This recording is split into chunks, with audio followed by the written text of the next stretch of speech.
My sister was visiting from out of state after a divorce. She brought her kids. We let them draw with chalk on the sidewalk. The next day, our neighbor was power washing it, screaming, "Go back to the projects."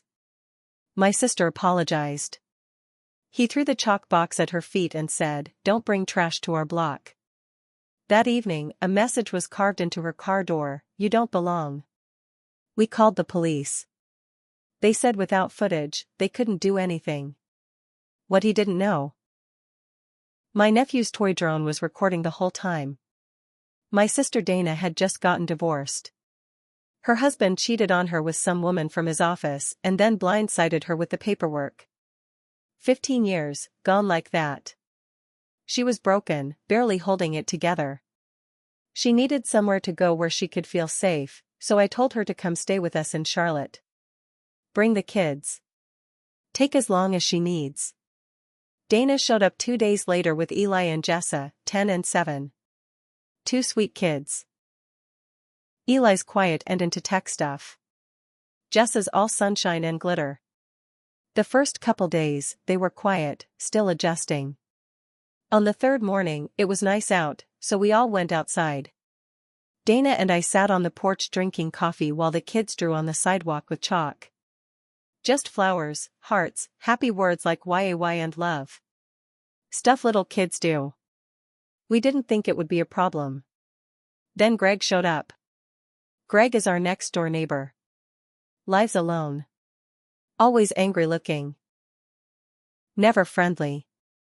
The kind of guy who watches you mow the lawn just to judge if you're doing it right. Been like that since we moved here 7 years ago. Never had a real conversation with him, which suited me just fine. But that morning, he walked out of his house with his power washer like he was going to war. He stared at the sidewalk, scowling, like it personally offended him. Then he said loud enough for the whole street to hear, "What the hell is this mess?" Dana stood up, a little nervous, and said, "It's just chalk. The rain will wash it off." But Greg didn't care. He pointed right at her and yelled, "Go back to the projects." I froze. I didn't even know what to say at first. Dana looked like she'd just been slapped. Eli dropped his chalk and stared at the ground. Jessa ran behind her mom and hid. Dana tried to calm things down. "I'm sorry if it bothered you. They didn't mean any harm." Greg walked right up, shoved the chalk box into her chest, then threw it down at her feet and said, "Don't bring trash to our block." Then he stormed off and fired up his power washer like it was a weapon. I was shaking. I told him to back off, that he had no right to talk like that. He just ignored me. Later that day, Dana was quiet. She tried to act like it didn't bother her, but I could tell it did. I made her a drink, we talked a little, then watched a movie with the kids and tried to forget about it. But the next morning, we woke up and went outside to take the kids to the park. And that's when we saw it. Scratched deep into the side of Dana's car, right across the driver's side door, were the words, "You don't belong." Dana gasped. Carrie, my wife, screamed. I stood there, jaw tight, seeing red. We called the cops. They came, took pictures, asked questions. We told them what had happened the day before. They nodded, said it sounded like a hate crime, but without proof, without video, or an eyewitness, there wasn't much they could do. Greg sat on his porch through the whole thing. Pretending to read his paper, sipping coffee, smirking every so often. He thought he got away with it. But here's the thing. Eli, my nephew, had been flying his little drone that day. It's a toy drone, but a good one, camera, mic, even saves video to his tablet. He was filming the chalk art from the air, showing off. Dana didn't even realize it was on. Later that night, I sat down with Eli and asked him if the drone recorded anything when Greg was yelling. He nodded and handed me his tablet. We played it back. And holy hell. Clear as day, Greg yelling at Dana. Greg throwing the chalk. Greg storming back. Then, about an hour later, the drone catches Greg walking outside again, real slow, looking around. He walks up to Dana's car, takes something shiny out of his pocket, and drags it across the door. The drone caught the whole damn thing. And Greg had no idea. At that moment, I knew we were going to make him pay. Not just legally. Not just with the cops. But in a way that would really hurt. This wasn't just about Chalk. This was about my sister getting told she was trash. About a man thinking he could scare her off like she was nothing. About my nephew having to watch his mom be treated like dirt. So we came up with a plan. And I made sure we took our time with it. We didn't go straight to the cops with the footage. Not yet. I wanted Greg to sweat. I wanted him to feel watched. Exposed. Like we felt when he humiliated Dana in front of the whole neighborhood. So first, I made copies of the video. One on a flash drive, one uploaded to the cloud, another on an SD card I kept in my wallet. I wasn't taking any chances. Then I talked to Dana. Told her we had proof. She cried. Not the kind of sobbing you see in movies, just quiet tears while she held her coffee, finally breathing a little easier. Then she asked, "So, what do we do?" That's when the plan really started. First, we printed stills from the drone footage, one of Greg yelling, one of him keying the car, and mailed them to his house. No return address. Just the photos and a sticky note that said, "You're being watched." He got them 3 days later. And I watched from the window as he stood in his driveway, looking over his shoulder like someone might be aiming a rifle at him. He checked his car, circled it 3 times, then stared at Dana's with a weird look in his eye. Next thing he did? Put up a new camera over his porch. I smiled. Because his panic had just started. The following day, I walked out front while he was watering his lawn. I waved, real friendly. "Hey, Greg," I said, "nice camera. Hope it's high-res. You never know what people might catch these days." He froze, water still running from the hose, just watching me. No words. That night, Dana parked in his usual spot on the street. She had every right, it's public parking, but we knew it would get under his skin. Sure enough, he stomped outside and paced around her car for 20 minutes, grumbling to himself like a lunatic. But here's where things got messy. A week after mailing him the photos, we woke up to find our mailbox ripped clean off the post. Smashed. Bent. Wood cracked at the base. Greg was trying to hit back. But he still didn't know we were holding the ace. I called the post office and reported it. Federal crime. They said someone would be out in a couple days. Then I waited. 2 nights later, I sat on the porch with a beer at 2 a.m. and saw movement across the yard. Someone in dark clothes stepped onto our lawn, headed for Dana's car again. It was Greg. This time, I had my phone ready. I hit record and waited. He got close, real close, and that's when I turned the floodlight on. Boom, full light on him. He jumped back, blinded. I stepped out, camera still rolling. "Can I help you, Greg?" He looked caught, like a damn raccoon in a dumpster. I was just looking. Thought I saw something under the car." "Yeah? What was it? A guilty conscience?" He didn't answer. Just mumbled something and walked off fast. Next morning, I uploaded that video too. It was time to burn him down. But before we could go to the cops, something else happened. Dana's ex showed up. Out of nowhere. He claimed he was checking in on the kids, but the truth? He heard about the vandalism from Eli over the phone and wanted to throw his weight around. Dana didn't want him there. She was clear about that. But he acted like he still had a right. Which led to the next blow-up. We were all inside when Greg and Dana's ex started screaming at each other in the driveway.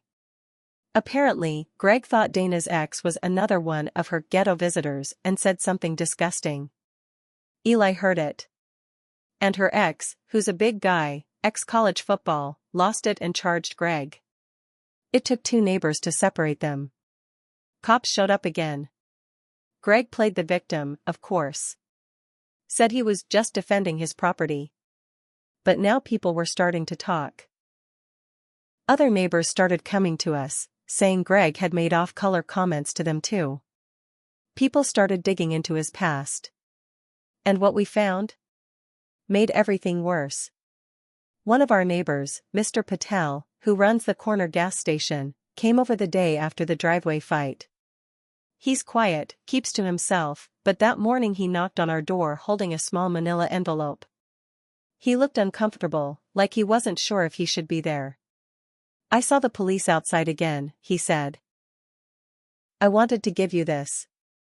Inside the envelope was a USB stick. I looked at him, confused. He explained that his store had outdoor cameras that faced the street. And after the incident in our driveway, he decided to review old footage. Said he'd seen Greg hanging around our house late at night more than once, lingering near Dana's car, even walking around the mailbox the night it got destroyed. He didn't want to cause trouble, but he said, word for word, "That man is not right. I don't like what he's doing to your family." So now we had even more footage. A second angle of Greg lurking around like some creep. That same week, another neighbor, Teresa, knocked on our door with a story. Apparently, 2 years ago her niece stayed with her for a few weeks, young black woman from Atlanta, and after a few days of her walking her dog around the block, Greg called the cops claiming she was casing houses. Cops showed up, embarrassed, but had to follow through. Her niece left 2 days later. Never came back. "I think he does this to anyone who doesn't look like him," she said. "But this time, you've got proof." We did. And I was done waiting. We packaged everything, the drone video, the footage from Mr. Patel, my own video of Greg creeping at night, and statements from neighbors, and took it all to the police. This time, they took it seriously. Especially once they saw the time-stamped footage of Greg scratching the car. Officer Martinez, who seemed more on the ball than the first cop, asked, "Why didn't you show us this earlier?" "We wanted to see what he'd do when he thought no one could stop him," I said. Martinez nodded slowly. "Well, now we can." They opened a case. Told us they'd send it to the DA. Said charges were likely vandalism, harassment, possibly even a hate crime enhancement. That same afternoon, they paid Greg a visit. He didn't look so smug when they showed up with 2 cruisers. He tried to deny it, but once they mentioned video evidence, he shut his mouth. But then something strange happened. That night, Greg's house went completely dark. No lights. No porch light. Car gone. Like he'd vanished. The next morning, the mailman said Greg had put in for mail hold. And just like that, he was gone. No warning. No goodbye. Just, gone. At first, we thought it was over. But a week later, I got a message through Facebook from an account I didn't recognize. No photo. No name. Just one sentence, "You think this is over?" I stared at the screen for a long time. I didn't tell Dana. But I did call the cops and show them the message. They couldn't trace it, not yet, but they made a report. Then 2 nights later, Eli's drone went missing. He'd left it charging in the garage. We checked the footage from our new security cam. Yeah, we got one installed too. Someone walked up the driveway at 3 a.m. in a hoodie, opened the side door of the garage, and took the drone. We were sure it was Greg. Only thing was, whoever it was didn't take anything else. Not the bikes. Not the tools. Just the drone. Like it was personal. I called Officer Martinez again. He said he'd add it to the case, but without a clear ID on the hoodie figure, they couldn't do much. But it wasn't about stealing a drone. It was about a message. Greg wasn't done. And now I knew we couldn't just play defense anymore. We had to end this, for good.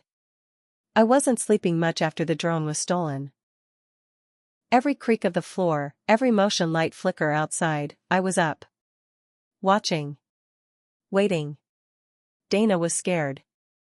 Carrie was starting to feel it too. The tension. The weight of it. But it was Eli who changed everything. He walked into the kitchen one morning, holding a small tracker in his hand. "Uncle Matt," he said, "the drone has GPS." I turned on tracking again. "It's moving." I grabbed my laptop, pulled up the software he used.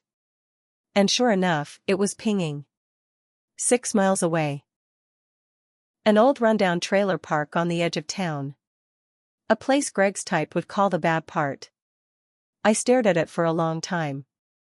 "You're not going there," Dana said, firm. "We're not doing this." But I couldn't just sit anymore. Not while he was playing games with my family. I told her I'd go with Officer Martinez. Let the cops handle it. She reluctantly agreed. So I called Martinez, told him about the tracker. He said he'd meet me there in an hour. But I was impatient. And that was my first mistake. I drove there myself, just to scout it out. Just to look. Pulled into the park, drove real slow. The place was run down. Rusted out cars. Broken windows. Overgrown grass. And then I saw it, Greg's ugly tan Ford, parked behind one of the trailers. My heart jumped. I parked 2 trailers down, turned off the engine, and waited. That's when I saw him. Greg stepped out, wearing the same old jacket. He looked around, then lit a cigarette. Like he was just another nobody hiding from the world. I got out of the car and walked toward him. I don't know what I was thinking. Maybe I wanted to confront him. Maybe I just wanted to say you didn't win. Greg. He froze. When he turned and saw me, his face twisted. "You followed me?" he said. "You really think this is all about some chalk?" "No," I said. "It's about what you did to my sister. My family." He stepped forward. "I did what I had to do. People like you don't belong in neighborhoods like mine." And that's when I saw it. In his hand. Dana's stolen license plate. He'd taken it off her car the night before. Probably meant to send it in the mail or something worse. I lost it. I charged at him. We both fell hard. He tried to hit me, but I got the plate out of his hand and clocked him across the face with it. I didn't stop. Not right away. Something in me had snapped. By the time Officer Martinez pulled up, lights flashing, I was standing over Greg, breathing heavy, blood on my knuckles. "Step away," Martinez yelled. "Now." I dropped the plate and backed off. Greg was groaning, not seriously hurt, but enough that it was going to leave a mark. They arrested him on the spot. Vandalism. Harassment. Stalking. Theft. Hate crime charges pending. They got a warrant and searched his trailer. Found a whole box of junk he'd taken from us and other neighbors over the years. Even Teresa's niece's dog leash. But I didn't walk away clean either. I got charged too. Simple assault. Martinez tried to go easy, but he couldn't ignore what I'd done. Said I should have waited. Said I almost blew the whole case. I spent 1 night in jail. It was enough. The charges got reduced. Community service. Anger management classes. Probation. No jail time. But it stayed on my record. I deserved that part. Dana ended up moving again. Not because she was scared, because she needed a clean start. Not tainted by Greg or the memories of what happened. Eli never flew his drone again. Said it reminded him of things he didn't want to see. Carrie and I stayed. And over time, the neighborhood got quiet again. But I never forgot what Greg said. "You think this is all about some chalk?" No. It never was. It was about power. Hate. Trying to make someone small. But we stood up. We fought back. And even though I messed up, lost my temper, did things wrong, I'd do it all again. Because some people don't stop until you make them. And Greg? He'll rot in jail now. But me? I go to sleep knowing he doesn't get the last word. Ever.